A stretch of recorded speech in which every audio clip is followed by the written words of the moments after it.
Boa tarde, Fabrício, boa tarde, Eduardo, boa tarde a todos que estão nos assistindo nesse momento. Queria um pouquinho agradecer nesse momento, né, ao Dr. José Vilar, ao Rodrigo Vilar, pelo evento que é, né, o tamanho do evento, o maior evento de inovação, gestão, educação do Brasil hoje, né, trazendo temas que são extremamente importantes para a gente estar discutindo aqui falando. E queria dizer que é um prazer estar aqui do lado de dois grandes mestres da educação corporativa, que tem uma trilha de sucesso. Com certeza tem muito aí para poder agregar e poder transmitir para quem estiver ouvindo a gente, seja nesse momento ou posterior. Queria dizer aí da satisfação que é muito grande. Bom, eu queria apresentar primeiro, né, quem vai estar aqui com a gente, né, esses dois grandes mestres da educação, Eduardo Amorim, diretor de educação corporativa da WorldTech, tem aí muita coisa para trazer para a gente. Boa tarde, Eduardo. Logo passa a palavra.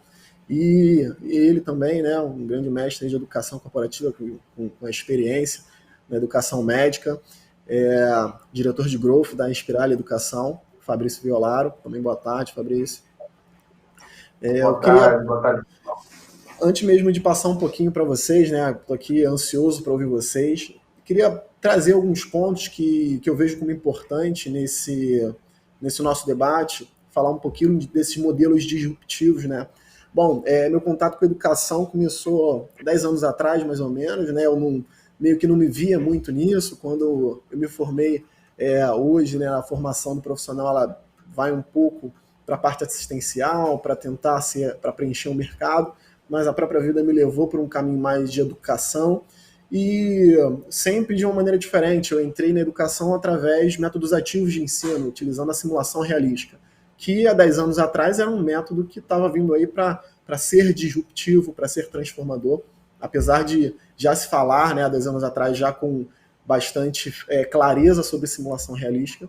Há 10 anos atrás ainda era novidade, posso dizer que para algumas instituições ainda é.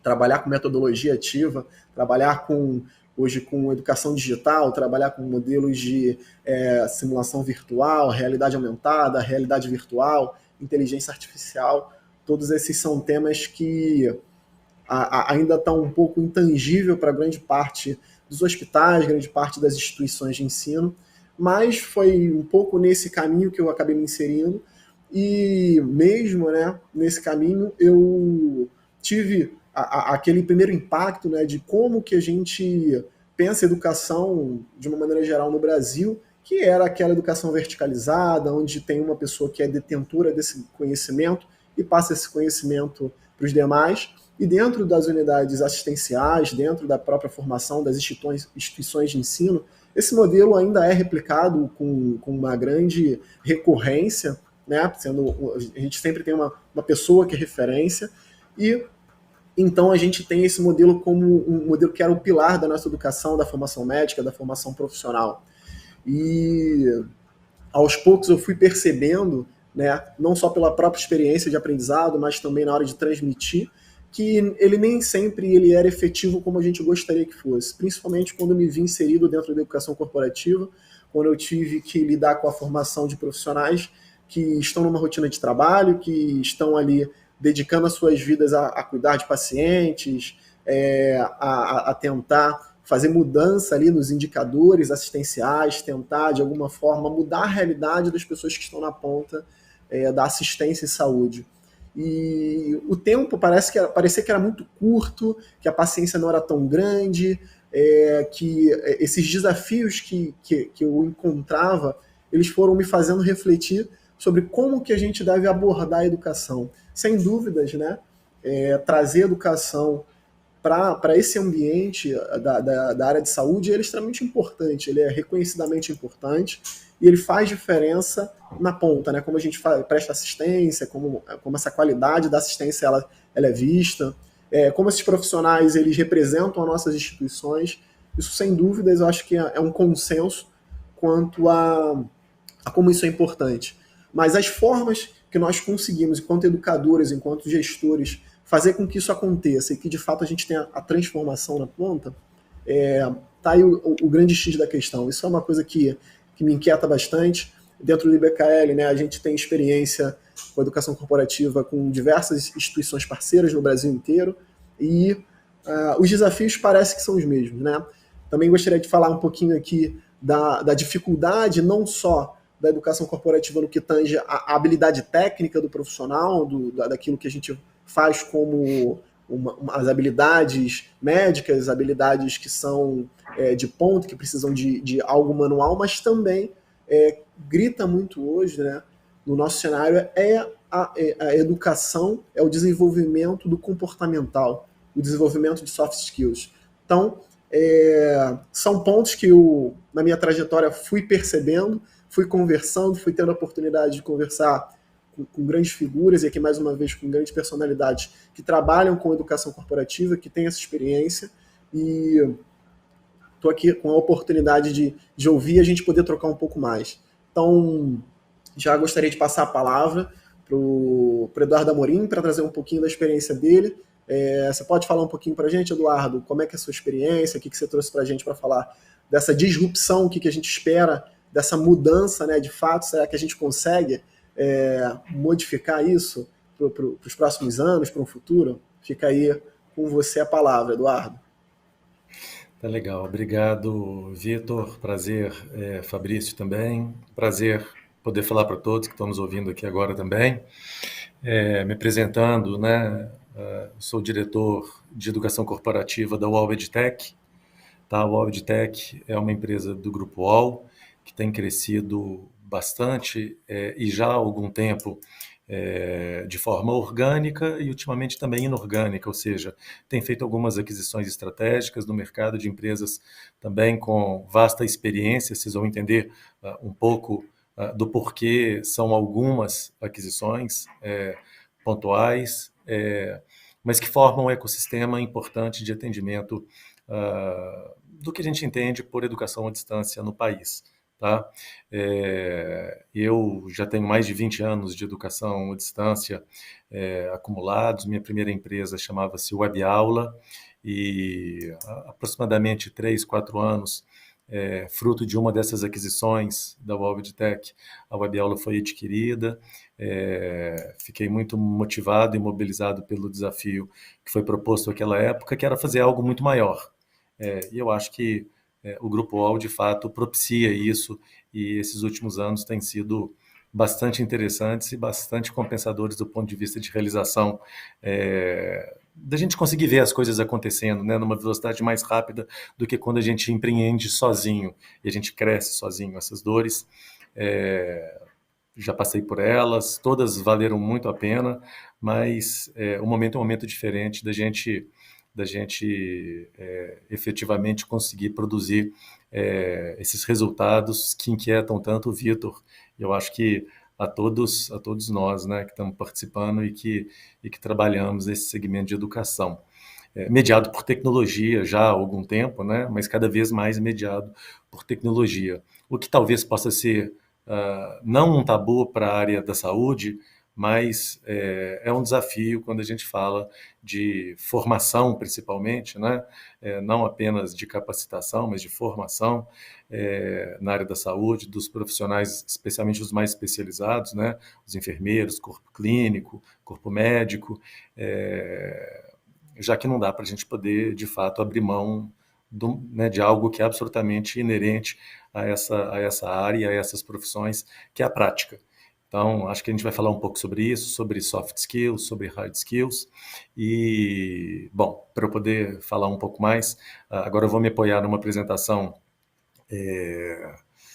objetiva que eu fiz. Então, passo por ela, na sequência, e ao final do painel, a gente troca algumas experiências adicionais, tá bom? Um minuto só, vai entrar agora essa apresentação.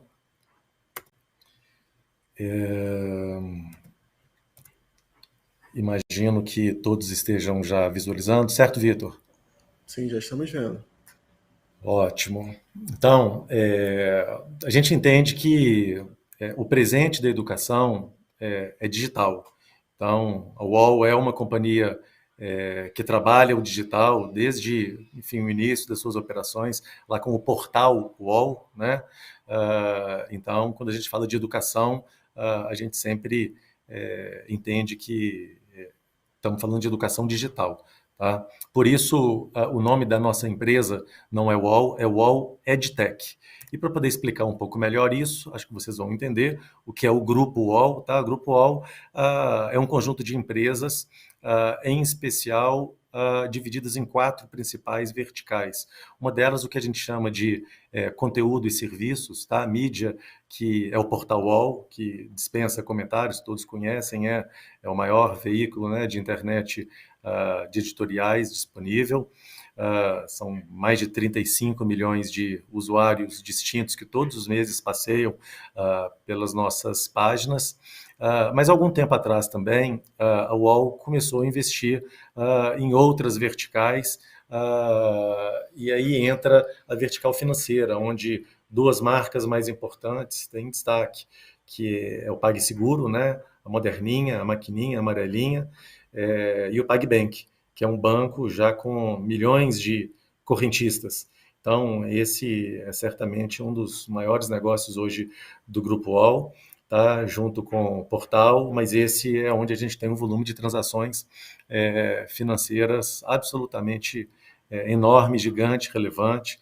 Tá? A PagSeguro hoje é uma empresa de capital aberto, abriu seu capital em Nova York, na Nasdaq, e desde lá tem crescido e desenvolvido muita tecnologia para um segmento muito diferente desse que a gente vai falar aqui hoje, né, que é a área da saúde. A Compass é uma empresa do Grupo UOL também, uma vertical onde a gente oferece serviços de tecnologia, tá bom? Gerenciados, então a gente está falando sobre inteligência artificial, machine learning, a gente fala sobre blockchain, desenvolvimento, fábrica de software, entre outras coisas. Mas aí, indo direto ao que interessa, o UOL EdTech é a companhia, né, que hoje é intitulada a maior empresa de tecnologia para educação do Brasil, onde várias marcas se organizaram para poder atender o que a gente vai mostrar na sequência, tá bom? Que é a vida de um profissional, e não apenas de um profissional, né, mas a vida, quando a gente fala de aprendizagem, estudo, desde quando uma criança, né, entra numa escola para poder aprender seus primeiros anos aí do ensino fundamental, né, até o momento em que ele passa pela universidade, ele passa pelo mercado de trabalho e depois ele entra numa sequência de aprendizagem que não acaba mais, que é o lifelong learning, que também vamos falar um pouquinho aqui. Mas só dando um pouquinho mais de overview, tá? O Auditec possui escritórios em Belo Horizonte, Rio de Janeiro, São Paulo, onde a gente tem a nossa matriz, né? E em Porto Alegre. Esses são os nossos principais escritórios. Somos mais de 700 colaboradores, todos trabalhando com educação digital voltado para empresas, para pessoas e para universidades, tá bom? Aqui entra o que a gente chama de ecossistema, né, que basicamente, né, enfim, representa a idade de aprendizagem, quer dizer, que acompanha, né, a aprendizagem em idade desde a escola, onde a gente caracteriza aqui por esse K-12, tá bom? Os 12 primeiros anos, né, de ensino, que incluem aí o fundamental e médio, depois o ensino universitário e depois uma sequência regular e constante do que a gente chama de upskilling e reskilling, sempre aprendendo coisas novas e aperfeiçoando aquilo que a gente já sabe. Tá? Esse gráfico demonstra que a vida deixou de ser uma vida em que você começa estudando muito e você termina estudando pouco. Não, a vida hoje é feita para profissionais, para pessoas, né, que incorporam no estudo, na aprendizagem, os seus hábitos. Né? Começa naturalmente de uma forma mais intensa nas fases iniciais, né, das nossas idades, né? E depois passando pela universidade e por essas sequências aí de reskilling, upskilling, que é a aprendizagem que se dá dentro das empresas e também dentro das universidades com os programas de pós-graduação. Então aqui a gente representa, né, o momento em que as crianças, né, os jovens começam a estudar nas escolas, passam pelas universidades, vão para as empresas e depois eles estão sempre frequentando as universidades sem sair do mercado de trabalho, preferencialmente, naturalmente, né? Mas sempre intercalando um curso e outro, porque o mundo hoje é um mundo de aprendizagem continuada, né? Que é o lifelong learning, tá bom? E nesse sentido, a gente tem essas etapas em que, dentro das empresas e das universidades, a gente faz o reskilling e upskilling. o aperfeiçoamento e aprendizagem continuada, ampliada. Todo esse ciclo é o que a gente chama de jornada de educação, né, de uma pessoa, atualmente. E aí a gente tem as nossas soluções, né, e as nossas empresas voltadas para o que a gente chama de B2C, ou o EdTech para estudantes, que compreende essa etapa da vida das pessoas, escolas e universidades. Depois o que a gente chama de Corporate Training, que é educação corporativa, a pauta enfim, da nossa discussão aqui hoje, né, que compreende essa etapa de empresas e depois mercado de trabalho mais universidades, e depois as universidades. Tá? Então, a gente tem o B2C, com a Passeio Direto, a gente tem o B2B, com as nossas soluções de educação corporativa, e o B2B2C, com parcerias com instituições de ensino que estão focadas em especializações em grande escala e em grande qualidade. Tá? Fala um pouco mais sobre isso também. Bom, indo direto ao ponto, o que a gente pode oferecer? Quer dizer, o que a gente oferece hoje para o mercado de trabalho? A gente oferece plataformas educacionais, que a gente chama de plataformas LMS e plataformas LXP. LMS, uma primeira geração de plataformas de aprendizagem, o LXP, uma segunda. O LMS mais voltado para gestão, para controle, tá? A LXP mais voltado para experiência de usuários, e hoje o EdTech oferece soluções para essas duas gerações de plataformas educacionais. Muito conteúdo, tá? Para reskilling e upskilling, é o que a gente chama de soft skills, tá? Programação, de aprendizagem, de treinamentos voltados em comportamentos, né? E menos em hard skills, que são habilidades, práticas, técnicas, diferentes do que a gente se propõe a fazer aqui, pelo menos nesse modelo.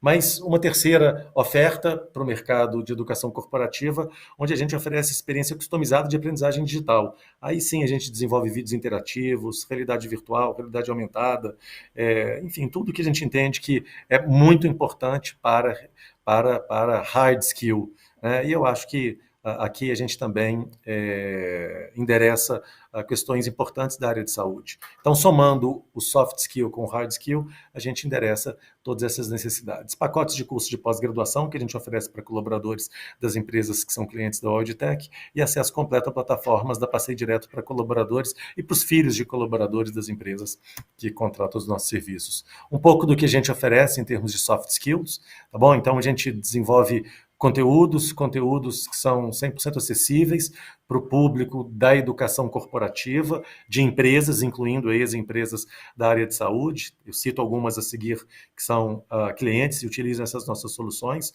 de novo com viés de soft skills, mas cursos sempre desenvolvidos em parcerias com grandes parceiros, grandes nomes, grandes especialistas nas suas áreas e que são amplamente reconhecidos. Então, aqui a gente tem cursos desenvolvidos com o Mário Sérgio Cortella, Silvio Meira, Maria Augusto Rufino, Carla Tiepo, André Michelli, Eduardo Carmelo, Margarete Goldenberg, falando sobre diversidade, e aí outros, né? Clóvis de Barros, também um filósofo super conhecido, Eugênio Mussaco, a Tati Fukamati, muitos deles. Esses são alguns deles. E temas também bastante interessantes. Então, aqui a gente traz temas sobre aceleração do trabalho digital, né? A gente traz temas sobre criatividade estratégica, isso tudo é aplicável dentro das empresas da área de saúde, empatia, performance, saúde mental, mudança e equilíbrio dentro das companhias, das empresas e de suas profissões, dados para resultados. Então, a gente fala aqui sobre KPIs de negócios e negócios em transformação para uma nova economia. Aqui um pouquinho do landscape de onde a gente atua, né? Fortemente na área de educação, energia, mercado financeiro, muitos bancos, clientes que acabaram de se incorporar a partir de uma nova aquisição realizada, mas aqui a gente tem um conjunto de clientes da área de saúde, indústria, seguros, varejo, e eu já venho logo aqui para a área de saúde, onde principalmente hoje a gente tem estabelecido boas parcerias com alguns clientes, em especial Redditor, né, algumas redes que têm se consolidado cada vez mais, né, a Redditor, Sírio-Libanês, Hospital SEMA, DASA das Américas, né, Diagnósticos das Américas, a DASA, a AMIL, a United Health Group, o Grupo Intermédica, Notre Dame, as Unimedes, com a Fundação Economimed Porto Alegre, a AFIA, um grupo educacional super voltado aí, para a área de saúde, Aliar, né, também diagnósticos e imagens, o Grupo Aliar, Labtests, algumas empresas voltadas aí para a realização desses exames toxicológicos obrigatórios, o Hospital das Clínicas de Ribeirão Preto.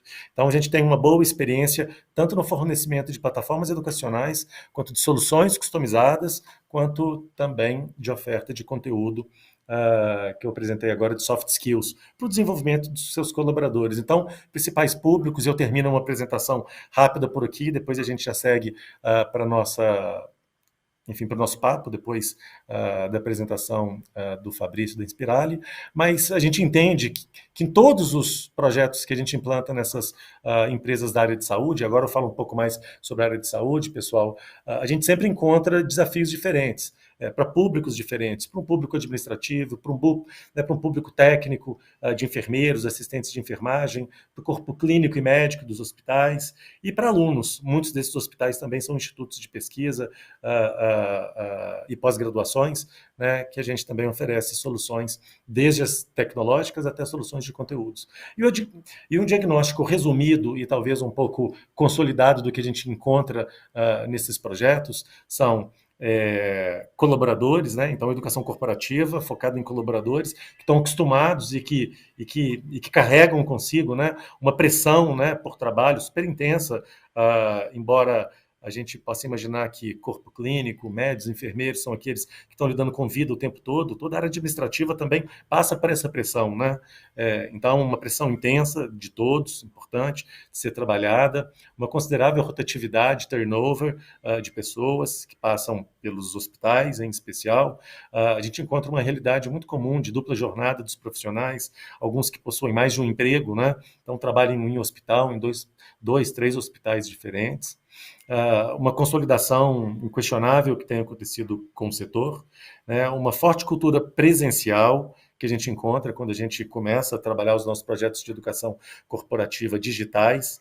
A gente entende que cada vez mais os projetos blended, híbridos, né, têm funcionado muito bem, híbridos e blended no sentido de serem presenciais e digitais, e muita inovação, formação digital suportada por VR, por RA principalmente, tá? Soft skills, a gente entende que é bastante aplicável ao público administrativo, muitos projetos que envolvem capacitação do público de gestão, temas de diversidade, compliance, liderança, que são muito comuns, especialmente nesse momento agora de consolidação, muito presentes também em programas que exigem auditoria, certificações, a citar a ONA, né? Então muito comum, utilização de treinamentos e soft skills para isso, e hard skills, desenvolvimento de muitos vídeos, né, com profissionais referências em suas áreas, como eu citei há pouco, desenvolvimento de vídeos interativos com tomadas de decisão, treinamentos de vídeos interativos, RV, RA, realidade aumentada, né, realidade virtual e blended learning.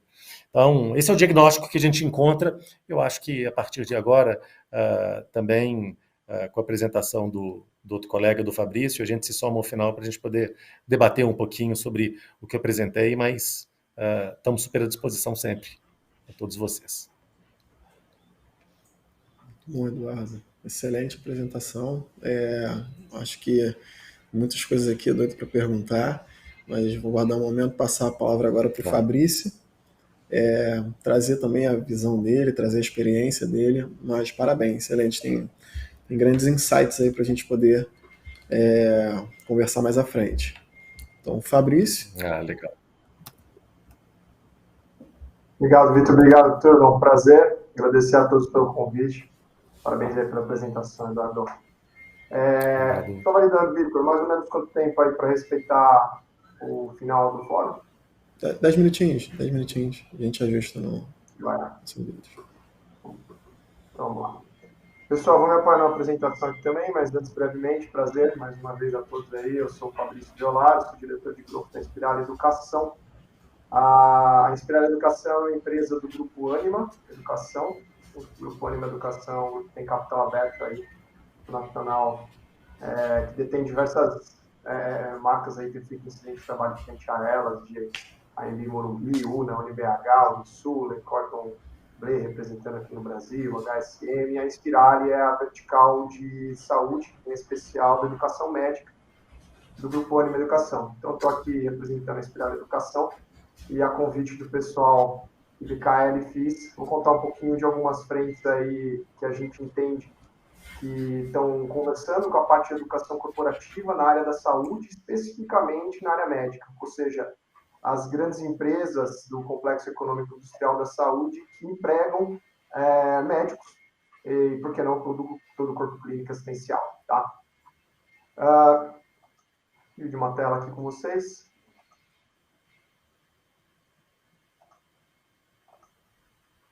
Vendo aqui se todos já vem. Vou colocar aqui na tela. Já estamos vendo aqui, Fabrício, sua tela. Excelente. Maravilha. Bora lá. Bom, pessoal, então um primeiro dado muito breve aqui para colocar todo mundo na mesma página, tá? Aqui a gente falando especificamente da carreira médica, né? Nós estamos projetando ter em torno de 600 mil médicos em 2024, né? Isso é a combinação de uma série de dados aí, tem várias empresas que fizeram projeções e a resposta comum, independente do número final, é que essa quantidade de médicos no Brasil aumenta para os próximos anos. E para atender essa demanda, né, tanto do ponto de vista da sociedade quanto do ponto de vista do indivíduo, do médico, né, é necessário uma série de recursos, de infraestrutura, de emprego e de educação, né? Você precisa preparar esses profissionais para eles poderem entrar no mercado aptos a atender algo tão sensível e tão importante que é a saúde, tá? Então, aqui as conclusões breves a gente tira que, comparado com países da OCDE, o Brasil ainda está bem abaixo, está com 2,18 médicos por 100 mil habitantes e com uma ambição aí, né, não tão declarada, mas que devemos ter, chegar de 3,9 aí para poder estar na média, tá? Então, esse crescimento ele se projeta grande. Esses profissionais demandam produtos para o LLL, o Lifelong Learning, já citado aí, muito bem explicado pelo Eduardo, que é uma realidade até mais forte na carreira médica do que nas outras carreiras há muitos anos, tá? Existem algumas profissões que simplesmente não permitem você parar de estudar depois da graduação, né? E a carreira médica é uma delas já, que há longos anos ela não permite você parar de estudar. Você tem que estar se atualizando, você tem que ter formação e aprendizagem, muitas vezes certificada, validada, para você poder seguir na sua carreira, tá? Então, é uma máxima aí que já carrega. E nas mais diversas frentes, pós-graduações, preparatório para residência, educação continuada, por aí vai. E um dado curioso que a gente tira aqui sem querer cravar o número, mas que ele se mostra interessante, é que estima-se que o tempo para dobrar o conhecimento agora, na área médica, é de poucos meses, comparado com o que a gente tinha em 1950. Então, o que esse dado quer dizer? Em 1950, a gente levava muito mais tempo para dobrar a quantidade de conhecimento médico que era necessário a cada ano, por exemplo. Hoje, a gente, em poucos meses, já tem muito mais conhecimento médico acontecendo e a necessidade de atualização contínua. Tá? Dito isso, eu pego um gancho aqui no Lifelong Learning, agora afunilando um pouquinho mais na carreira do profissional da saúde, ou seja, da área médica, onde a gente tem aqui os momentos de carreira dele. Esses nomes aqui são nomes que as áreas estão divididas aqui dentro da Inspirali, tá? Mas foquemos aqui no momento da formação, né? Desde a admissão, uma escola de graduação, até a graduação em si, e na sequência, tipicamente um preparatório para residência, uma formação de especialização, uma formação continuada, depois a vida médica também, que segue desse momento na jornada do médico aqui, tá? Então, isso não segue exatamente essa linha, mas é um bom cheiro para a gente entender os caminhos que o médico vai atravessar na vida dele e aonde os empregadores dos médicos, quando não exclusivamente um médico trabalhando autônomo ou na sua própria clínica, aonde os empregadores, o mundo corporativo, vamos dizer assim, pode apoiar esses profissionais, consequentemente, a satisfação do seu cliente final, que é o paciente, e melhor ainda, a sua missão perante a sociedade de um bom atendimento de saúde, né? A gente vai concentrar um pouquinho nesse aspecto aqui, tá? Que é onde as corporações, né, entram com mais intensidade, tá? Independente da Inspirar e estar em todos esses momentos aqui, da graduação até o final. Então, aqui eu trago de uma maneira um pouco mais ampla, né, com base em algumas fontes, do American College aqui no caso, e da The Medical Futurist aí, que são instituições que olham muito para o futuro e para a educação médica, né? Grandes desafios da educação médica no Brasil, alguns deles se estendem para o mundo, tá? Então, empregadores dos profissionais da saúde, né, aí de novo reduzindo o universo corporativo, devem apoiar a solução desses desafios, né? De maneira nenhuma lavar as mãos perante o que está acontecendo em termos de desafio na educação médica, dado o propósito fim, de alguma maneira, a empresa contribuir para a sociedade como um todo e não terceirizar isso simplesmente lavando as mãos perante a situação. Então, alguns destaques que eu trouxe aqui para discutir, tá, pessoal? Esses que estão aí, o item 2, que é a saúde digital chegou, se preparem. O item 6, que é educar para o bem-estar do paciente, manter a saúde, prevenir a doença, então tirar aquela mentalidade de curar a doença, mas sim manter a saúde e prevenir a chegada dela, né, numa ótica da OMS aí, que ter saúde não é tirar a doença, sim mantê-la, né, manter a saúde, naturalmente. O nono é mecanismos para medir a performance do profissional, né, tanto no aprendizado em si, quanto no dia a dia, né, e aí eu coloco um exemplo aí de gamificação e o preparo dos educadores. Então, eu elenquei aí, eu não, né, a American College, a The Medical Futures, elencaram alguns grandes desafios que resvalam aqui no Brasil. Os exemplos que eu vou dar aqui na sequência vão concentrar um pouquinho mais em temas disruptivos, né, que é um pouco mais o foco aqui da nossa conversa. Mas eu não posso deixar de expressar uma opinião aqui, até particular, de que eu acho que vai muito além da tecnologia. A tecnologia é um enabler, a tecnologia é um mecanismo que vai apoiar na solução desses desafios, tá? Então, existem N frentes, muito mais de questões de humanização, muito mais de soft skills, de questões pessoais, de questões de estrutura, de questões regulatórias, que a gente tem que olhar com muito carinho para solucionar tudo isso. Mas aqui eu vou me reduzir um pouquinho ao universo de tecnologia, tá? Especificamente de realidade virtual, que podem endereçar, e a gente já vem descobrindo aqui com exemplos práticos, situações como 2, 6, 9 e 10 aqui, dentro da nossa listinha de grandes desafios, tá? Aqui um gráfico bem provocador, assim, né? Ele, quando foi lançado no mercado, gerou um certo burburinho da The Medical Futurist aqui, né? Que, embasado em dados, né, monta uma matriz simplesmente dizendo o seguinte, né, não estão lacrando, eles obviamente falam isso de uma maneira muito cuidadosa, tá? Mas aqui dizendo o seguinte, dentre as especialidades médicas aqui, existem algumas que são mais baseadas em interação com o paciente, pessoalmente ou remotamente, e outras que são mais baseadas em dados, seja derivados do paciente ou derivado de alguma outra frente, tá? Aqui no outro extremo, especialidades que são mais criativas, que uma série de coisas novas acontecem ao longo do dia ou ao longo do trabalho, né? E outras que tem aqui no outro extremo que tem viés mais repetitivo, né? Que a tarefa se assemelha muito ao longo do dia. Então, aqui a The Medical Futurist se arriscou em enquadrar algumas dessas especialidades, mas não se isentar dizendo, olha, não é que otorrino, geriatra, vai ser substituído por tecnologia de maneira nenhuma. Aqui a parte de infectologia está imune, ou pela neurologia, psiquiatria está imune a componentes tecnológicos. Também não. Isso aqui é uma maneira de dizer, esteja atento mais à tecnologia, aos recursos que ela podem trazer para a sua profissão, para você se formar, né? Porque ela é mais sensível a isso. Então, talvez a mensagem por trás disso é prepare-se, porque a tecnologia ela vem para todo mundo em todas as profissões, tá? E algumas estão mais sujeitas, outras menos. O importante é, na educação, a gente está se preparando continuamente para isso. Os graduandos de hoje, talvez tenham oportunidade na faculdades que estão já olhando para esse futuro, de experimentar isso na sua formação como profissional, lá na base. Mas já os médicos já graduados precisam buscar essa atualização, né, em outros lugares. E aí entra o papel também das corporações, dos empregadores poderem apoiar, tá bom? Então, como eu disse, eu vou concentrar aqui especificamente em mais alguns itens, tá? Em alguns itens aqui.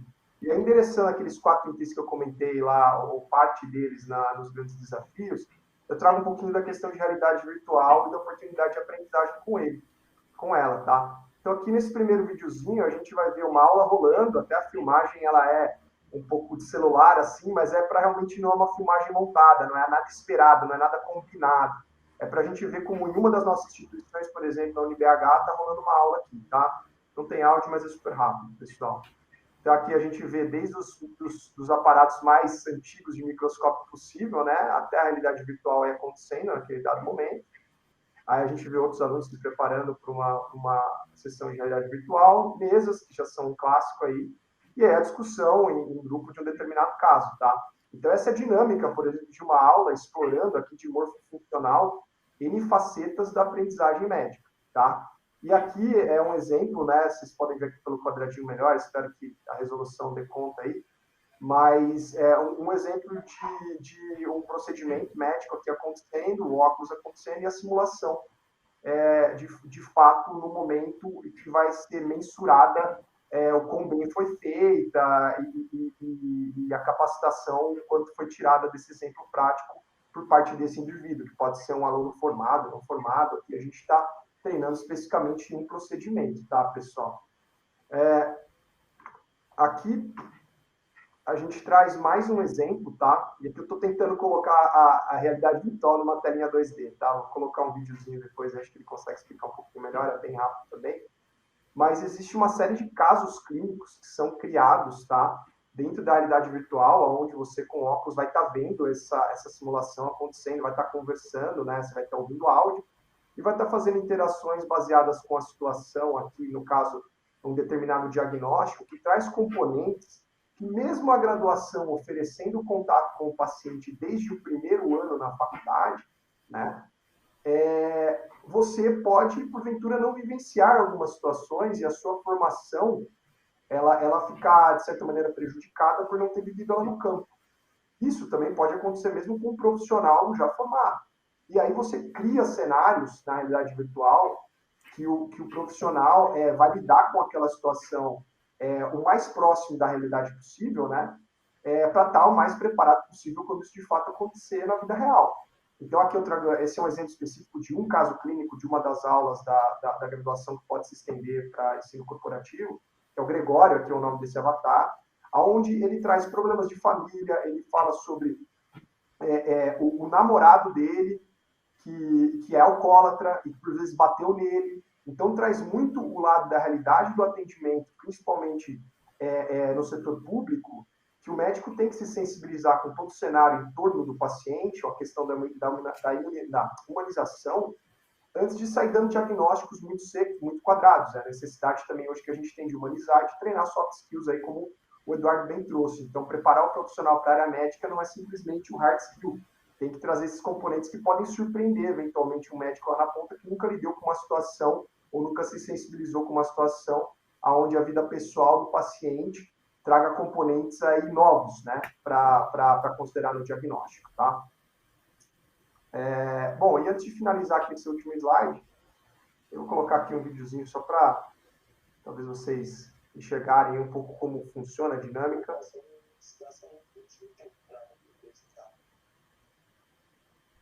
Então, aí o estudante coloca, seleciona a opção, e por aí vai, tá, pessoal? É mais uma maneira de tentar aproximar o que acontece na hora, tá? E aí, apoiado nesses mecanismos de treinamento... Deixa eu só fechar prontinho. Então, ao final do processo de aprendizagem dele, você tem algum componente de gamificação que traz um pouco, nada mais é do que, aqui você foi para uma resposta que talvez você possa melhorar, que tem respostas mais adequadas, e trazendo no máximo possível que o preparo consegue o ideal tratamento para o profissional quando ele encarar uma situação como essa, que eventualmente nas práticas de estágio letivo, ou até mesmo nas práticas de residência e afins, ele possa não ter vivido, tá? Eu finalizo aqui minha participação, pessoal, afunilando também um pouco, tá? Do que o Complexo Econômico Industrial da Saúde, né, denominado 6 aí, tá? Ele pode aproveitar e como ele pode enxergar a educação, e aí especificamente para a área da saúde, tá? Como um tremendo recurso para N frentes, tá? Dos nossos clientes, parceiros, colegas, estudantes, e aí do B2B ao B2C aqui, do portfólio de atendimento da Inspirare, a gente já ouviu coisas como as que estão aí na tela, tá? que algumas pessoas entendem já o valor da educação e vêm procurar a nossa empresa, ciente da necessidade disso para a própria empresa, buscando agregar a sua proposta de valor de produto. Então, o cara tem um produto, ele quer sair do universo de commodity, né? E aí ele coloca a educação lá dentro. E o que eventualmente isso pode agregar no produto? Por exemplo, uma empresa de medical devices. Quando você educar bem o seu cliente, educar bem o seu profissional da ponta na venda, né? Você vai extrair o máximo de valor daquele produto. E aí, na hora que ele for comparar o seu medical device com o do concorrente, que porventura é mais barato, ele vai entender que, de repente, recursos que o seu medical device traz economizam em outras coisas, energia elétrica, capacidade do diagnóstico, as mais diferentes frentes possíveis, e que, na soma final, no total cost, vale a pena comprar um produto um pouco mais caro, porque você teve a habilidade de educar a sua força de vendas, eventualmente, nesse exemplo, e o seu próprio cliente, como usar esse equipamento para extrair esse valor que esse equipamento está trazendo para ele na ponta, e por final, certamente, o atendimento melhor ao paciente, que é o grande propósito dessa ação. Então, entendam como as coisas se conectam numa proposta de valor e como a educação pode trazer, tá? Isso já é feito através de venda consultiva, as empresas, no geral, já conhecem esse mecanismo muito bem, tá? Exemplo, de ponto de vista de recrutamento. Já conversamos com alguns, hoje, clientes que falaram, olha, minha necessidade aqui não é criar uma área de educação aqui dentro para fazer dinheiro com a educação. O meu objetivo tampouco é lucrar com isso, né? Mas o que eu quero é atrair os melhores profissionais para aprender educação aqui no meu campo de prática, com os meus profissionais, e esses profissionais que vão estudar aqui não são meus profissionais, tá? E através disso eu consigo identificar bons alunos, né, ou bons estudantes daquela disciplina ou daquela prática. Estamos falando disso, de práticas muitas vezes extremamente pontuais, de procedimentos que só um grande hospital, que tem um grande maquinário e profissionais super preparados poderiam ensinar. E aí ele extrai daquela sala de aula, eventualmente, bons profissionais para trabalhar na instituição. Então, é mais um recurso de educação voltado para o próprio recrutamento, né? E, por fim, a ótica até, e eu trouxe 3 exemplos aqui de diversas óticas, tá, pessoal? Um benefício enxergado pelo colaborador e também a parte de treinamento e desenvolvimento do indivíduo, aqui olhando para dentro da sua própria casa, né? Treinar quem já está lá. Então, você fomenta a educação, mecanismos de educação, aonde o benefício é enxergado como um benefício para o indivíduo, porque o indivíduo entende que aquilo que ele está trazendo para ele, que é conhecimento, ele leva com ele, independente de estar na empresa ou não. Então, o indivíduo entende aquilo como um benefício para ele, e que, obviamente, a empresa que estiver por trás tem expectativa que o indivíduo use lá também, e extraia valor disso para o objetivo final de um atendimento melhor do paciente e da performance do negócio. Mas quem recebe educação tem a consciência de que não fica restrito a isso, tá? Então, eu queria trazer um pouquinho desses componentes, um pouco mais focado aí na questão de educação médica da área da saúde, e aí abrir para a continuidade do fórum e uma conversa, quem sabe, acontecendo na sequência com todos vocês. Obrigado, pessoal. Beleza, Fabrício. Excelente apresentação. Muito bacana. Fico feliz ali de ver, né, tecnologia sendo empregada na educação de fato. Muitas dessas tecnologias que a gente só vê no stand dos congressos de medicina, dos congressos de educação, a gente vê nos stands lá, funciona maravilhoso, mas quando é para aplicação no dia a dia, a gente não vê. É muito bacana quando a gente vê ali uma sala de aula isso acontecendo de fato. E aí eu queria já fazer a primeira provocação no bom sentido para vocês, né? E aí eu vou só propor 2 desafios. Um é o tempo, 1 minutinho para falar sobre, né? E depois sobre a complexidade da pergunta. Sobre esse nosso tema da nossa mesa, né? Que de fato é o que é disruptivo.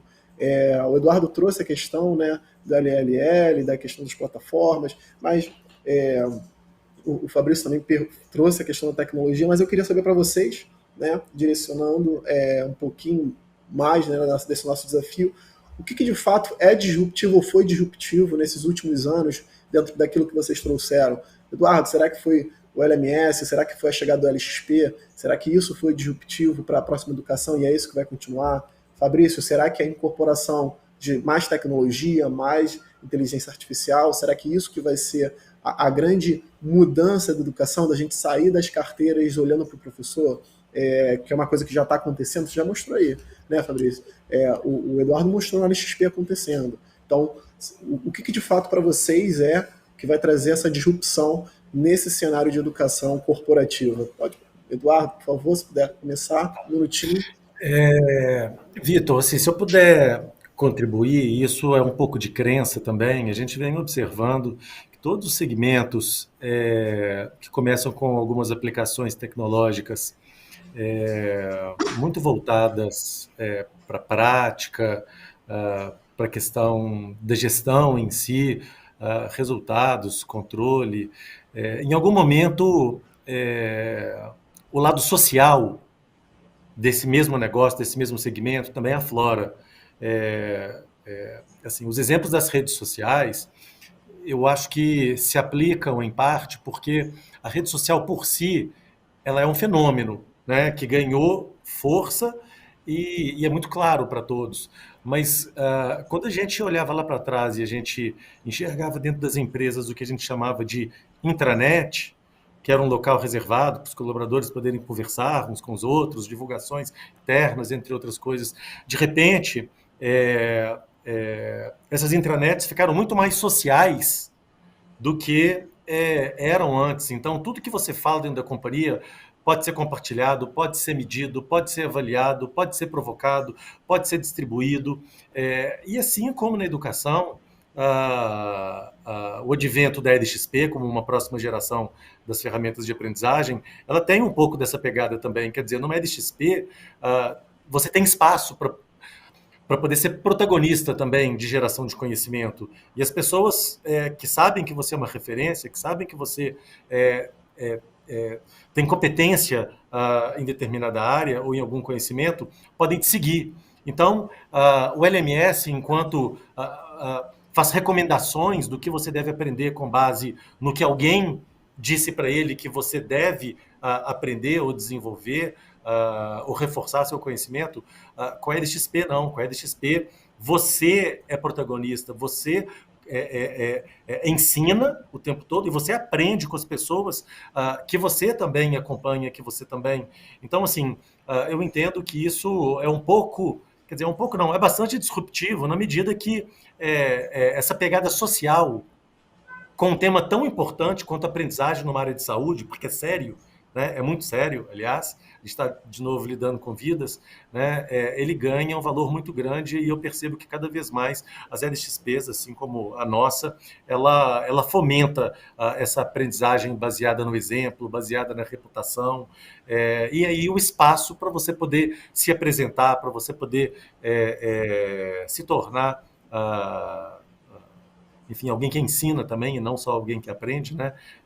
Ele é muito livre. Eu acho que isso está ganhando força e isso se soma a todas as iniciativas tecnológicas já existentes. Eu acho que o Fabrício tem ótimo know-how aí para poder dar bons exemplos, como já fez a sua apresentação, para poder aliar a tecnologia do conteúdo instrucional em si. Tá? Mas essa pegada social eu acho que é algo que está ganhando muita força e transforma realmente as pessoas em experts nas suas áreas de atuação. E as plataformas LXP dão espaço para isso. Tá? É uma coisa que a gente sempre buscou, né? O LXP ele trouxe à realidade aquilo que sempre se falou em metodologias ativas de ensino, tornar o aluno protagonista. Mas como isso, né? O LXP ele viabiliza isso, isso sem dúvida é uma grande virada de chave. E Fabrício, para você o que seria essa grande disrupção, né?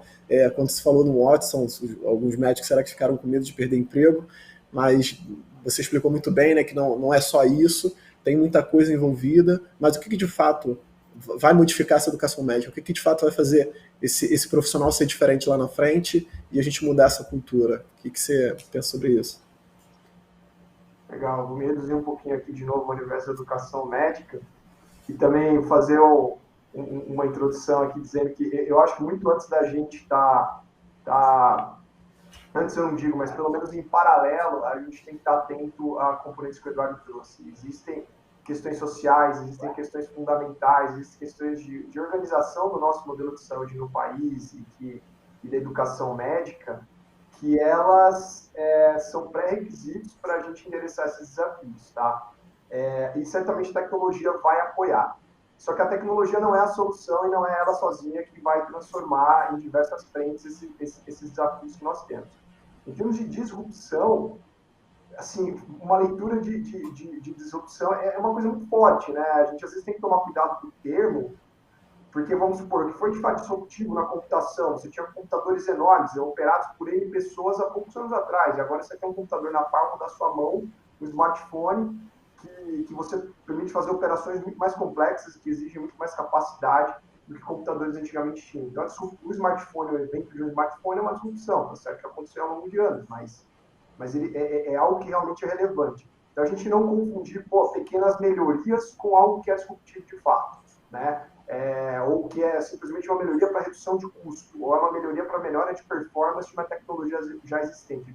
Disrupção, nesse sentido, muda realmente a forma de fazer as coisas, né? E pegando carona nessa explicação, eu acredito que assim a formação do profissional da área da saúde, ela vai ter que estar extremamente atenta aos componentes de tecnologia que estão chegando. Tá? Chega a ser meio óbvio, mas aqui eu vou dar alguns exemplos de coisas que já estão em desenvolvimento, coisas que já estão estudadas e coisas que já são uma realidade. Tá? Você, para fazer a medicina baseada em evidências, né, ou seja, através de dados, você se apoiar para dar diagnósticos e afins, você hoje já pode se apoiar em componentes de telemedicina e ensino e pesquisa extraindo dados de um Electronic Health Record, de um prontuário eletrônico. Né? Você já consegue ter uma série de dados lá que antigamente eram guardados em uma pastinha de papel. Né? Você, por exemplo, vai ter já em um estágio de desenvolvimento um pouco mais maduro, sensores que medem determinadas variáveis da saúde de um paciente continuamente, desde smartwatches aí que estão no braço, que vão de um pequeno frequencímetro a, recentemente, alguns que conseguem dar diagnósticos em cima do suor. Né? Tá? Diagnóstico não, indicadores em cima do suor.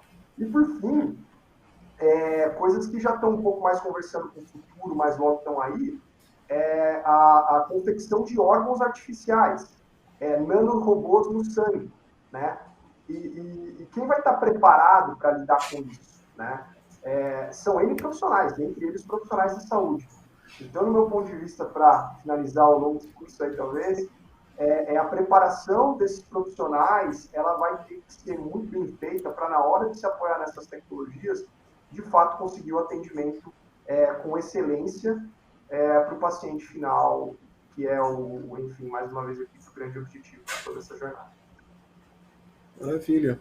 Muito bem colocado, sem dúvida, né? Quando a gente reflete hoje na formação de profissionais, não dá para querer que profissionais formados com metodologia da década de 20, de 30, de 40, lidem com tecnologia do século 21, com coisas futurísticas e como é que isso vai se dar, né? A gente precisa preparar esses profissionais para justamente conseguirem tratar essa tecnologia e utilizar ao seu favor, tanto na sua assistência quanto no cuidado final como um todo.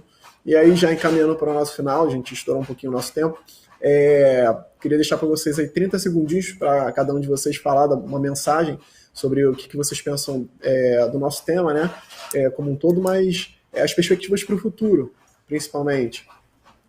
30 segundinhos, Eduardo.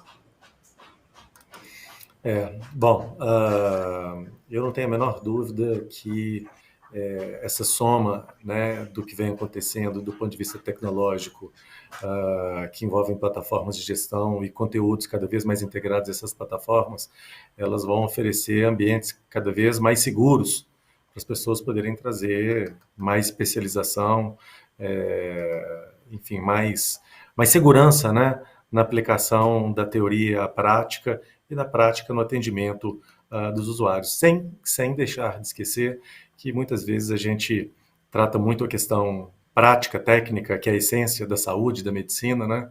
Mas as questões comportamentais também, muitos de nós, quando precisamos experimentar, né, os hospitais, as clínicas que nos atendem, a gente muitas vezes a gente se surpreende muito, muito positivamente também com o tipo de atendimento que a gente recebe, que só a formação por meio de soft skills, né, de treinamentos voltados para tudo isso, né, para comportamento, para esse tipo de habilidade, fazem diferença. Então, da mesma forma que o Fabrício falou em algum momento da sua apresentação, que mais importante do que tratar a doença é garantir a saúde, né? Muitas vezes, quando você está numa situação assim, de depender de um serviço médico, tão importante quando você sair de lá curado e feliz, é você sair de lá com uma impressão, com a percepção de que foi bem atendido desde o momento que você fez a sua inscrição, a sua chegada, né, o seu check-in no hospital, até o atendimento de todos ao longo da sua jornada de experiência dentro do hospital. Então, acho que essa soma da prática da experiência técnica do hard skill com soft skill é um pouco do segredo, não de uma mudança, né, mas de uma experiência feliz dentro dos hospitais, dentro das clínicas médicas. Das universidades também. Dica de ouro. Quem dera que nós podemos todos chegar aí nessa forma. Acho que seria realmente ideal. Fabrício? Bom, pensando aqui na nossa audiência potencialmente mais vinculada ao universo corporativo, tá? Educação e tecnologia são dois temas que estão numa velocidade caótica quase acontecendo. E as empresas que estiverem mais atentas a como trazerem esses dois componentes, entre outros, tá? Mas esses também dois componentes para dentro do seu negócio e mirarem um atendimento centrado no seu cliente / paciente, se apoiando nessas frentes, na minha opinião, são empresas que têm grande chance de sucesso no futuro. Tá? Ignorar isso e deixar nas páginas de revistas ou talvez só nas paredes da empresa e não extrapolar isso para a realidade customer-centric e de formação do seu corpo clínico assistencial de profissionais, pode ser um grande erro não fazer isso. Tá? Então, a recomendação é que fiquem atentos a esses dois temas que estão voando e mudando muito. A dica é importantíssima, porque muitas vezes o gestor, né, ele adora a ideia, a educação é super importante, mas na hora de investir, vira custo e não investimento, né? Isso aí é um desafio enorme para quem trabalha com educação, sabe que muitas vezes a educação é barrada ali, né, no orçamento, na aprovação de orçamento, como sendo sempre a primeira a reduzir custos e a última a entrar como investimento. Então, é uma coisa que de fato tem que mudar, principalmente quando a gente fala de educação corporativa, formação de profissionais médicos, enfermeiros, da área de saúde como um todo. Isso realmente é muito importante. Fica aqui meu agradecimento, Eduardo, fica meu agradecimento, Fabrício. Obrigado aí pela apresentação, pelo brilhantismo aí, por poder compartilhar um pouquinho a experiência de vocês. Obrigado também quem estava ouvindo a gente aqui. Espero que a gente possa ter contribuído para esse grande cenário de educação corporativa, para esses desafios. E vai ficar aqui nosso papo registrado para quem depois puder aproveitar, ver, rever, que sem dúvida muitas coisas interessantes foram faladas aqui hoje, nessa tarde. Obrigado e até uma próxima. Acho que é isso. Legal. Obrigado, um abraço para todos. Até logo, gente. Tudo de bom.